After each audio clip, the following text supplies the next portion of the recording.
Bien, estamos a punto de completar lo que yo veo como una breve porción de un milenio de la historia de la Iglesia y pudimos tocar algunos de los puntos importantes y vimos en más detalle algunos puntos en este proceso. Pero nosotros, como decían en el sermón de los arminianos del Sínodo de Dort, los vemos llegando a la parte que todos habíamos estado esperando, el final. Así que ya casi llegamos al final, pero quiero pensar con ustedes acerca de un último pensamiento acerca de la Edad Media, que es lo que se ha venido a llamar los precursores de la Reforma.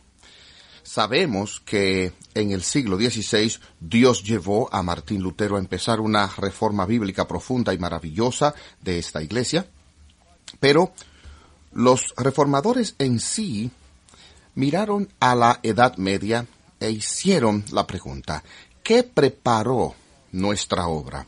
¿Quién anticipó algo de nuestra obra? ¿Quiénes eran precursores de la Reforma?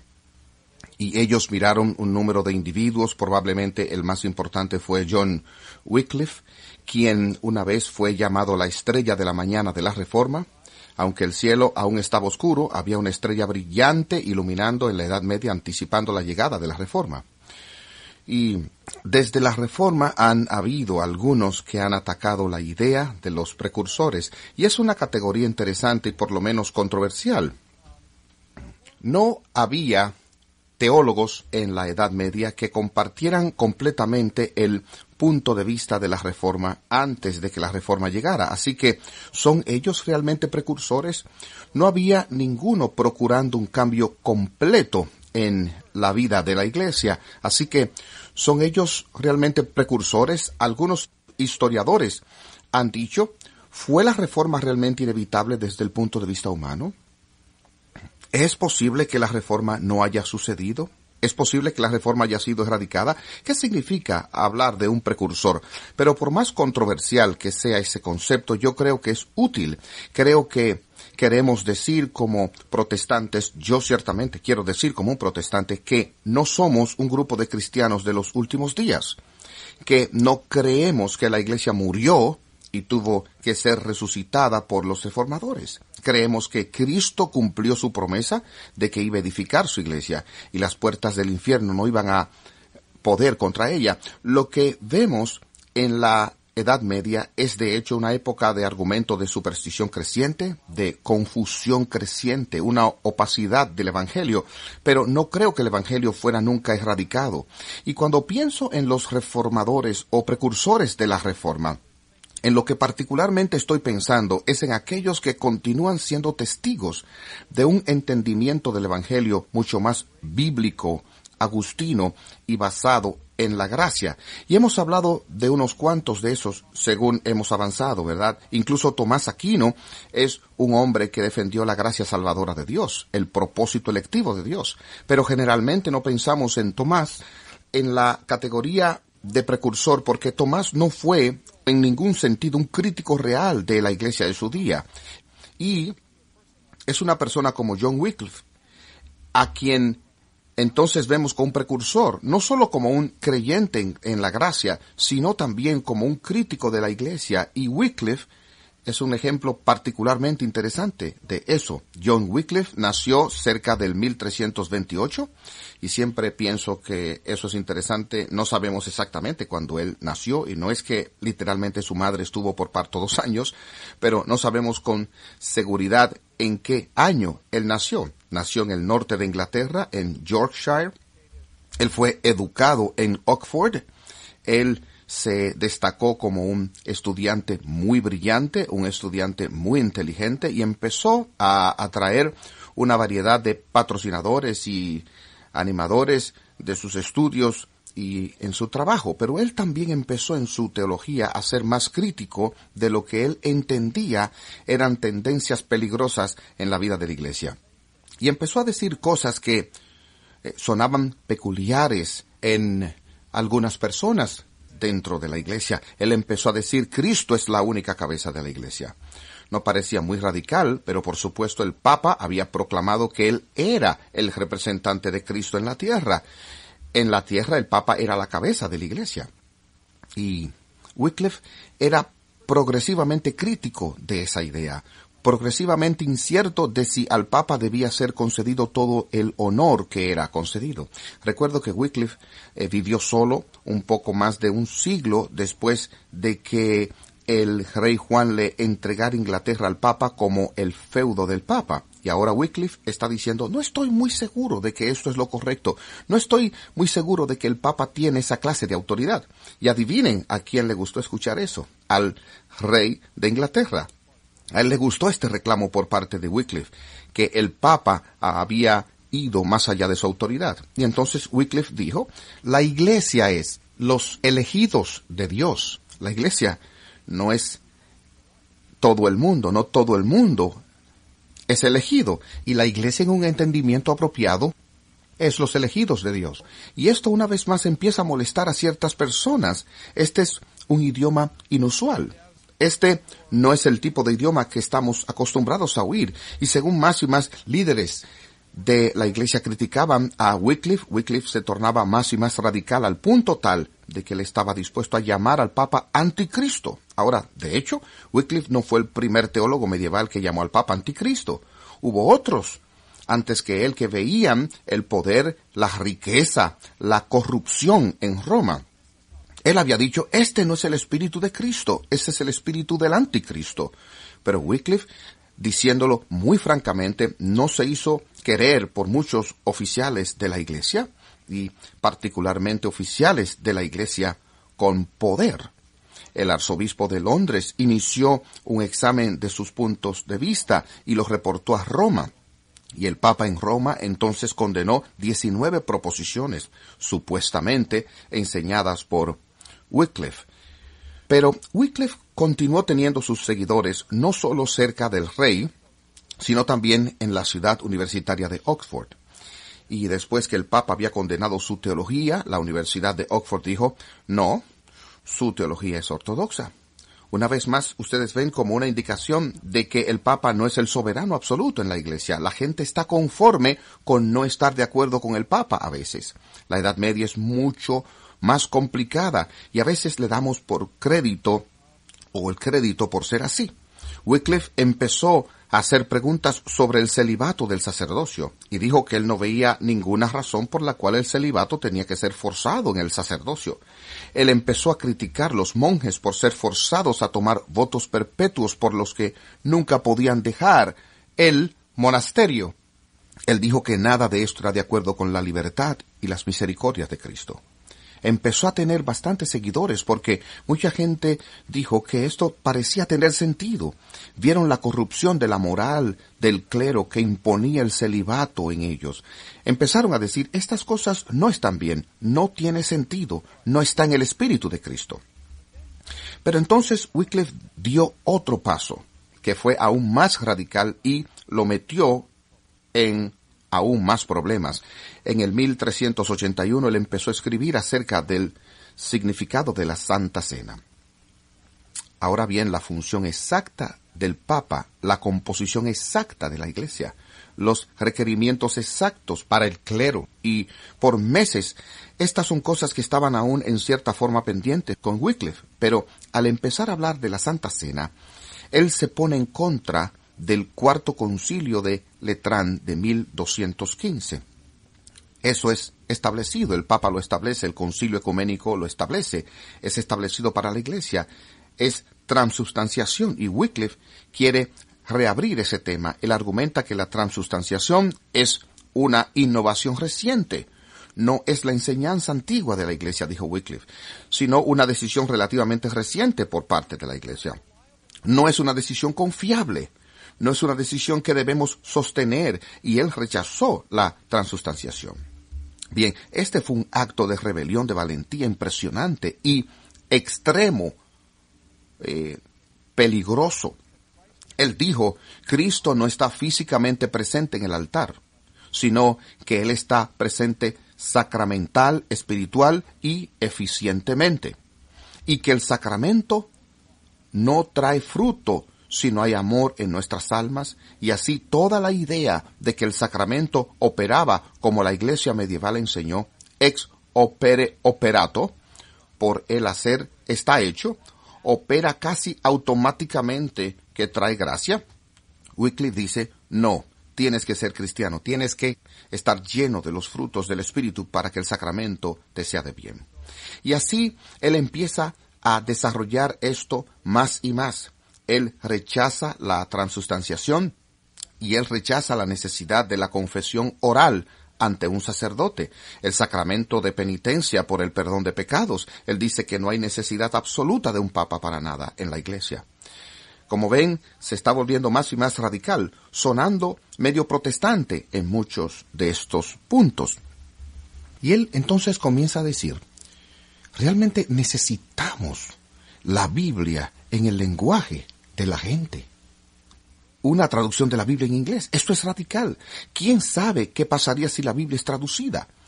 La gente pudiera realmente leer la Biblia. La gente pudiera realmente oír la Biblia. Y así, en muchas maneras, Wycliffe estaba surgiendo como un gran crítico de la Iglesia y de cómo había cambiado la Iglesia y de cómo la Iglesia debía ser reformada. Cuando pensamos en la reforma, no hay solo una reforma en la historia de la Iglesia. Durante toda la Edad Media hubo llamados a la reforma en la Iglesia, y el llamado de Wycliffe fue uno particularmente poderoso, y fue un llamado que atrajo un seguimiento significativo. Y cientos y miles de personas empezaron a seguir a Wycliffe y a creer que lo que él estaba diciendo era verdad, y las enseñanzas de Wycliffe se convirtieron tan atractivas para tantos que llegaron a Europa y a varias partes de Europa hasta que las enseñanzas de Wycliffe fueron esparcidas. Los seguidores de Wycliffe fueron llamados en Inglaterra lollardos. No sé exactamente por qué, alguien debe saber, pero yo no sé por qué son llamados lollardos, pero así fueron llamados. Y es muy interesante.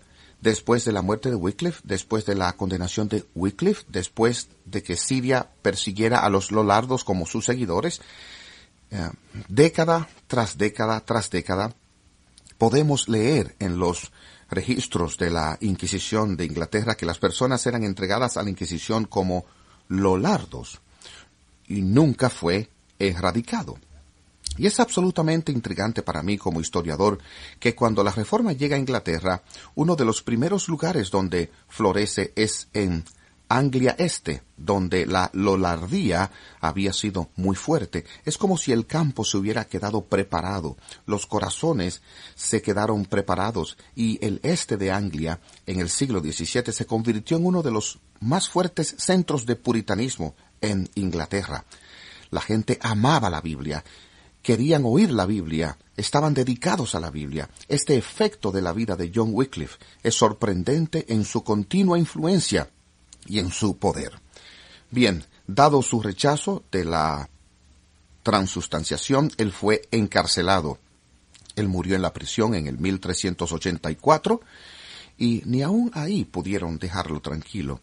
El asunto fue llevado al Concilio de Constanza, y en el Concilio de Constanza, Wycliffe fue declarado un hereje notorio y aproximadamente una década después de ese consejo, sus huesos fueron excavados de la tierra santificada y sus cenizas fueron esparcidas.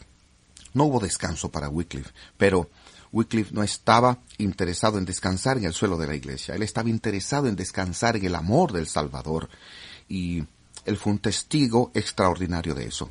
Una vez más, él no tuvo una doctrina de la justificación plenamente protestante. Él no expresó eso, no pudo expresarlo, pero lo que encontramos claramente en Wycliffe es un claro descanso en Cristo.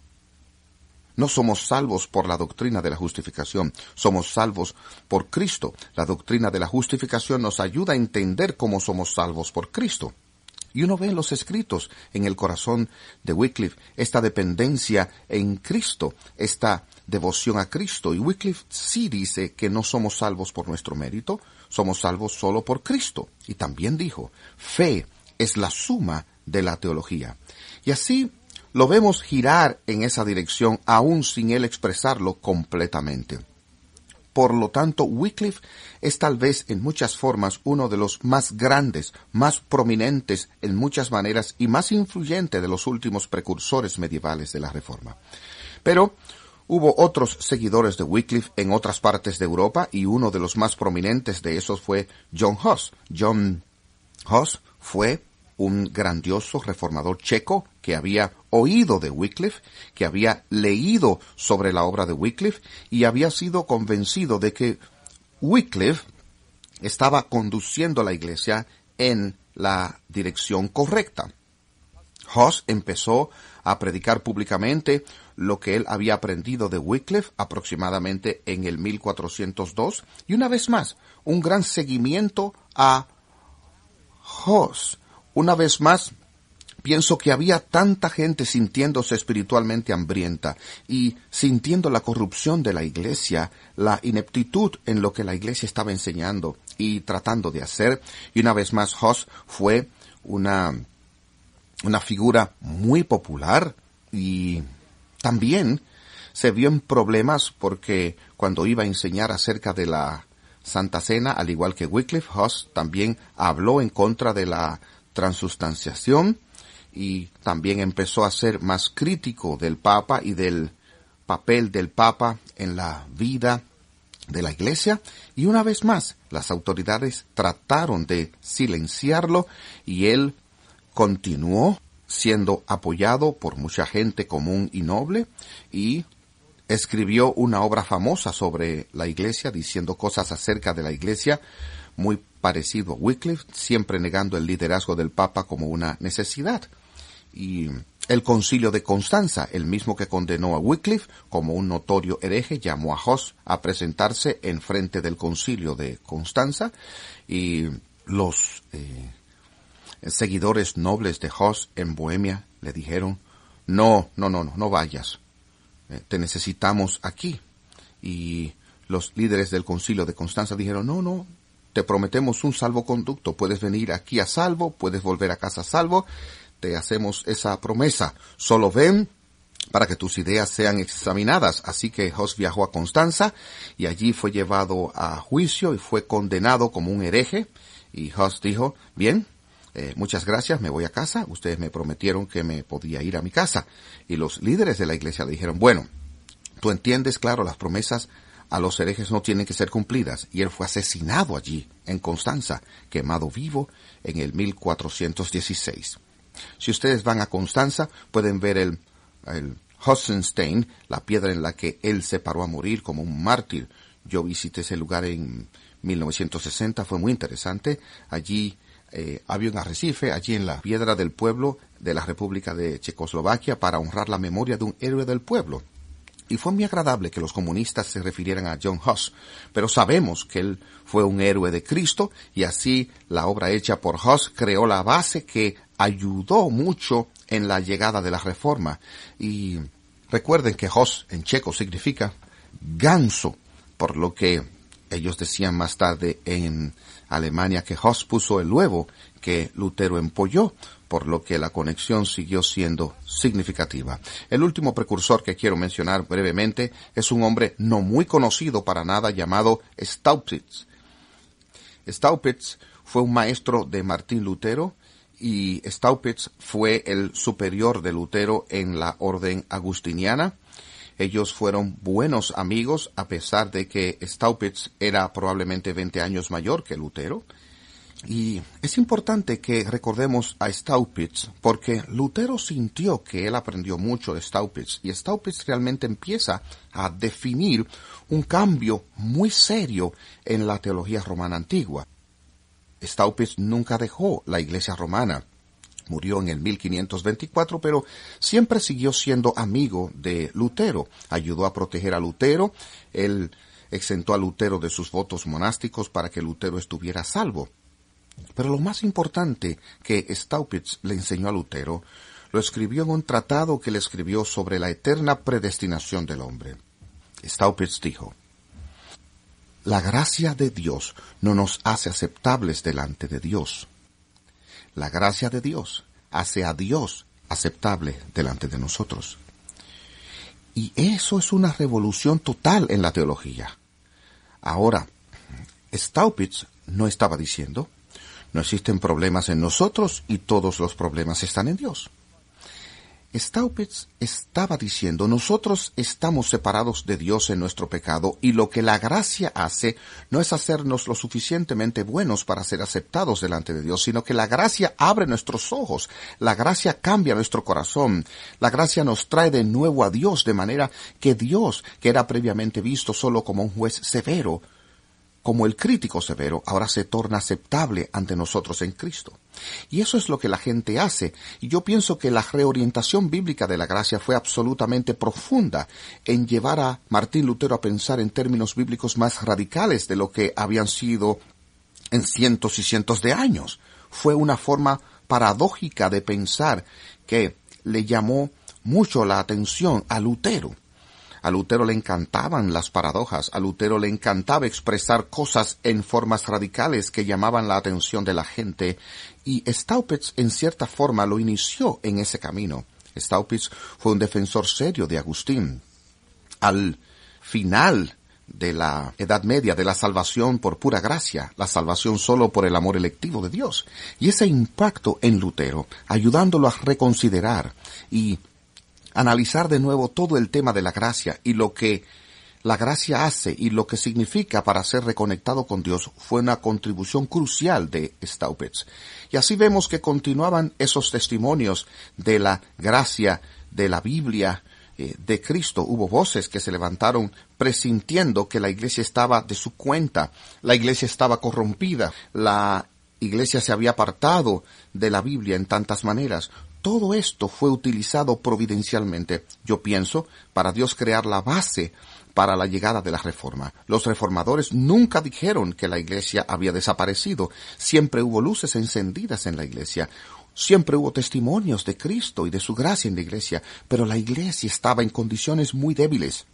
Y Dios, en su misericordia, levantó entonces a Martín Lutero y a otros para reformar la iglesia y para traerla de nuevo a la Biblia en maneras maravillosas. Bien, según llegamos al cierre de esta charla, estamos listos para la Reforma y veremos eso a continuación en esta serie sobre la historia de la Iglesia, donde veremos las cosas maravillosas que Dios hizo en la época de la Reforma, pero no debemos olvidar nunca que Dios hizo muchas cosas maravillosas durante ese milenio de experimento cristiano en la civilización cristiana.